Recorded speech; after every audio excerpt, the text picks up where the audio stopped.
श्री दुर्गा सप्तशती चतुर्थ अध्याय। इंद्रादि देवताओं द्वारा देवी की स्तुति। सिद्धि की इच्छा रखने वाले पुरुष जिनकी सेवा करते हैं तथा देवता जिन्हें सब ओर से घेरे रहते हैं, उन जया नाम वाली दुर्गा देवी का ध्यान करें। उनके श्रीअंगों की आभा काले मेघ के समान श्याम है। वे अपने कटाक्षों से शत्रु समूह को भय प्रदान करती हैं। उनके मस्तक पर आबद्ध चंद्रमा की रेखा शोभा पाती है। वे अपने हाथों में शंख, चक्र, कृपाण और त्रिशूल धारण करती हैं। उनके 3 नेत्र हैं। वे सिंह के कंधे पर चढ़ी हुई हैं और अपने तेज से तीनों लोकों को परिपूर्ण कर रही है। ऋषि कहते हैं, अत्यंत पराक्रमी दुरात्मा महिषासुर तथा उसकी दैत्य सेना के देवी के हाथ से मारे जाने पर इंद्र आदि देवता प्रणाम के लिए गर्दन तथा कंधे झुकाकर उन भगवती दुर्गा का उत्तम वचनों द्वारा स्तवन करने लगे। उस समय उनके सुंदर अंगों में अत्यंत हर्ष के कारण रोमांच हो आया था। देवता बोले, संपूर्ण देवताओं की शक्ति का समुदाय ही जिनका स्वरूप है तथा जिन देवी ने अपनी शक्ति से संपूर्ण जगत को व्याप्त कर रखा है, समस्त देवताओं और महर्षियों की पूजनिया उन जगदम्बा को हम भक्ति पूर्वक नमस्कार करते हैं। वे हम लोगों का कल्याण करें।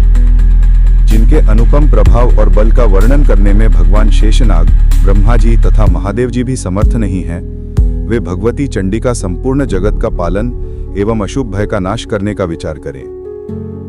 जो पुण्यात्माओं के घरों में स्वयं ही लक्ष्मी रूप से, पापियों के यहाँ दरिद्रता रूप से, शुद्ध अंतःकरण वाले पुरुषों के हृदय में बुद्धि रूप से, सत्पुरुषों में श्रद्धा रूप से तथा कुलीन मनुष्य में लज्जा रूप से निवास करती हैं, उन्हें भगवती दुर्गा को हम नमस्कार करते हैं। देवी, आप संपूर्ण विश्व का पालन कीजिए। देवी, आपके इस अचिंत्य रूप का, असुरों का नाश करने वाले भारी पराक्रम का तथा समस्त देवताओं और दैत्यों के समक्ष युद्ध में प्रकट किए हुए आपके अद्भुत चरित्रों का हम किस प्रकार वर्णन करें। आप संपूर्ण जगत की उत्पत्ति में कारण हैं। आप में सत्वगुण, रजोगुण और तमोगुण, ये तीनों गुण मौजूद हैं, तो भी दोषों के साथ आपका संसर्ग नहीं जान पड़ता। भगवान विष्णु और महादेव जी आदि देवता भी आपका पार नहीं पाते। आप ही सबका आश्रय हैं।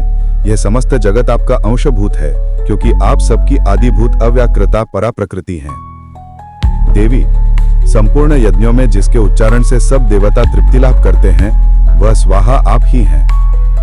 इसके अतिरिक्त आप पितरों की भी तृप्ति का कारण हैं। अतएव सब लोग आपको स्वधा भी कहते हैं। देवी, जो मोक्ष की प्राप्ति का साधन है, अचिंत्य महाव्रत स्वरूपा है, समस्त दोषों से रहित, जितेंद्रिय, तत्व को ही सार वस्तु मानने वाले तथा मोक्ष की अभिलाषा रखने वाले मुनिजन जिसका अभ्यास करते हैं, वह भगवती पराविद्या आप हैं। आप शब्द स्वरूपा हैं। अत्यंत निर्मल ऋग्वेद, यजुर्वेद तथा उद्गीत के मनोहर पदों के पाठ से युक्त सामवेद का भी आधार आप ही हैं। आप देवी, त्रयी और भगवती हैं। इस विश्व की उत्पत्ति एवं पालन के लिए आप ही वार्ता के रूप में प्रकट हुई हैं। आप संपूर्ण जगत की घोर पीड़ा का नाश करने वाली हैं। देवी, जिससे समस्त शास्त्रों के सार का ज्ञान होता है, वह मेधा शक्ति आप ही हैं। दुर्गम भवसागर से पार उतरने वाली नौका रूप दुर्गा देवी भी आप ही हैं। आपकी कहीं भी आसक्ति नहीं है। कैटब के शत्रु भगवान विष्णु के वक्षस्थल में एकमात्र निवास करने वाली भगवती लक्ष्मी तथा भगवान चंद्रशेखर द्वारा सम्मानित गौरी देवी भी आप ही हैं। आपका मुख मंद मुस्कान से सुशोभित, निर्मल, पूर्ण चंद्रमा के बिंब का अनुकरण करने वाला और उत्तम सुवर्ण की मनोहर कांति से कमनीय है, तो भी उसे देखकर महिषासुर को क्रोध हुआ और सहसा उसने उस पर प्रहार कर दिया। यह बड़े आश्चर्य की बात है। देवी, वही मुख जब क्रोध से युक्त होने पर उदयकाल के चंद्रमा की भांति लाल और तनी हुई भौहों के कारण विकराल हो उठा, तब उसे देखकर जो महिषासुर के प्राण तुरंत नहीं निकल गए, यह उससे भी बढ़कर आश्चर्य की बात है, क्योंकि क्रोध में भरे हुए यमराज को देखकर भला कौन जीवित रह सकता है। देवी, आप प्रसन्न हो। परमात्मा स्वरूपा आपके प्रसन्न होने पर जगत का अभ्युदय होता है और क्रोध में भर जाने पर आप तत्काल ही कितने कुलों का सर्वनाश डाल देती हैं। यह बात अभी अनुभव में आई है, क्योंकि महिषासुर की यह विशाल सेना क्षण भर में आपके कोप से नष्ट हो गई है। सदा अभ्युदय प्रदान करने वाली आप जिन पर प्रसन्न रहती हैं, वही देश में सम्मानित हैं। उन्हीं को धन और यश की प्राप्ति होती है। उन्हीं का धर्म कभी शिथिल नहीं होता और वही अपने हृष्ट पुष्ट स्त्री, पुत्र और भृत्यों के साथ धन्य माने जाते हैं।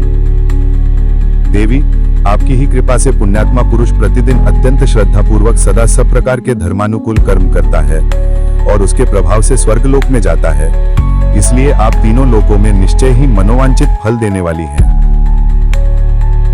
माँ दुर्गे, आप स्मरण करने पर सब प्राणियों का भय हर लेती हैं और स्वस्थ पुरुषों द्वारा चिंतन करने पर उन्हें परम कल्याणमयी बुद्धि प्रदान करती हैं। दुख, दरिद्रता और भय हरने वाली देवी, आपके सिवा दूसरी कौन है जिसका चित्त सबका उपकार करने के लिए सदा ही दयार्द रहता हो।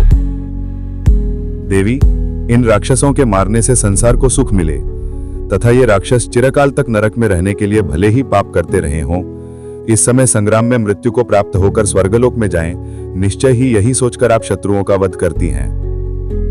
आप शत्रुओं पर शस्त्रों का प्रहर क्यों करती हैं? समस्त असुरों को दृष्टिपात से ही भस्म क्यों नहीं कर देती? इसमें एक रहस्य है। ये शत्रु भी हमारे शस्त्रों से पवित्र होकर उत्तम लोकों में जाएं, इस प्रकार उनके प्रति भी आपका विचार अत्यंत उत्तम रहता है।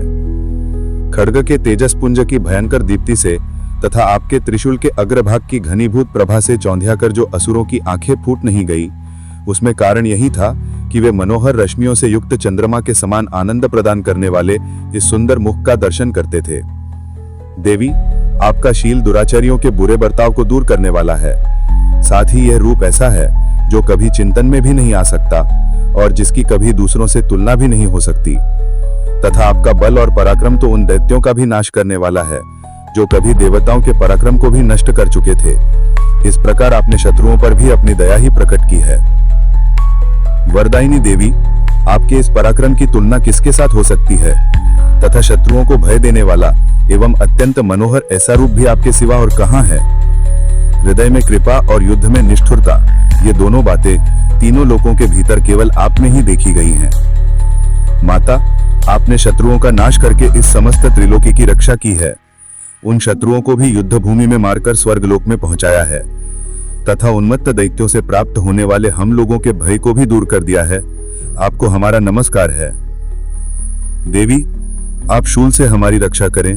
अंबिके, आप खड्ग से भी हमारी रक्षा करें तथा घंटा की ध्वनि और धनुष की टंकार से भी हम लोगों की रक्षा करें। चंडिके, पूर्व, पश्चिम और दक्षिण दिशा में आप हमारी रक्षा करें तथा ईश्वरी, अपने त्रिशूल को घुमाकर आप उत्तर दिशा में भी हमारी रक्षा करें। तीनों लोकों में आपके जो परम सुंदर और अत्यंत भयंकर रूप विचरते रहते हैं, उनके द्वारा भी आप हमारी तथा इस भूलोक की रक्षा करें। अंबिके, आपके करपल्लवों में शोभा पाने वाले खड्ग, शूल और गदा आदि जो अस्त्र हों, उन सबके द्वारा आप सब ओर से हम लोगों की रक्षा करें। ऋषि कहते हैं, राजन, जब देवताओं ने जगन्माता दुर्गा की स्तुति की और नंदनवन के दिव्य पुष्पों एवं गंध चंदन आदि के द्वारा उनका पूजन किया, फिर सबने मिलकर जब भक्ति पूर्वक दिव्य धूपों की सुगंध निवेदन की, तब देवी ने प्रसन्न वदन होकर प्रणाम करते हुए सब देवताओं से कहा। देवी बोली, देवताओं, तुम सब लोग मुझसे जिस वस्तु की अभिलाषा रखते हो उसे मांगो। देवता बोले, भगवती ने हमारी सब इच्छा पूर्ण कर दी, अब कुछ भी बाकी नहीं है, क्योंकि यह हमारा शत्रु महिषासुर मारा गया। महेश्वरी, इतने पर भी यदि आप हमें और वर देना चाहती हैं, तो हम जब जब आपका स्मरण करें तब तब आप दर्शन देकर हमारे महान संकट दूर करा करें तथा प्रसन्न मुखी अंबिके, जो मनुष्य इन स्तोत्रों द्वारा आपकी स्तुति करे, उसे वित्त, समृद्धि और वैभव देने के साथ ही उसकी धन और स्त्री आदि संपत्ति को भी बढ़ाने के लिए आप सदा हम पर प्रसन्न रहें। ऋषि कहते हैं, राजन, देवताओं ने जब अपने तथा जगत के कल्याण के लिए भद्रकाली देवी को इस प्रकार प्रसन्न किया, तब वे तथास्तु कहकर वहीं अंतर्धान हो गईं। भूपाल, इस प्रकार पूर्वकाल में तीनों लोकों का हित चाहने वाली देवी जिस प्रकार देवताओं के शरीरों से प्रकट हुई थी, वह सब कथा मैंने कह सुनाई।